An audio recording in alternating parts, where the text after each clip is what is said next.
அண்மைச் செய்தியை பார்க்கிறோம். சென்னை சைதாப்பேட்டையில் உள்ள சமூக நீதி விடுதியில் முதல்வர் விஜய் ஆய்வு மேற்கொண்டுள்ளார். முன்னறிவிப்பின்றி சமூக நீதி விடுதியில் திடீரென ஆய்வு மேற்கொண்டிருக்கிறார் முதல்வர் விஜய்.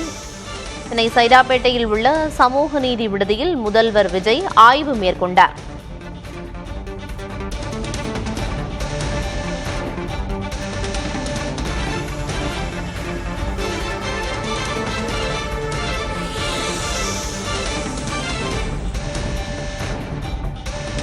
சமூக நீதி விடுதியில் உள்ள கல்லூரி மாணவர்களின் குறைகளை முதல்வர் விஜய் இந்த ஆய்வின் போது கேட்டறிந்தார். சென்னை சைதாப்பேட்டையில் உள்ள சமூக நீதி விடுதியில் முதல்வர் விஜய் திடீரென்று ஆய்வு மேற்கொண்டு திரும்புகிறார். அந்த காட்சிகளை பார்க்கிறோம்.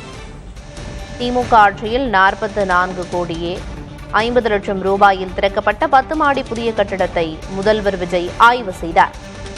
அண்மையில் சென்னை எழும்பூர் மகப்பேறு மருத்துவமனையில் முதல்வர் விஜய் திடீரென ஆய்வு மேற்கொண்டிருந்த நிலையில் தற்போது முன்னறிவிப்பின்றி சென்னை சைதாப்பேட்டையில் உள்ள சமூக நீதி விடுதியில் முதல்வர் விஜய் ஆய்வு மேற்கொண்டார்.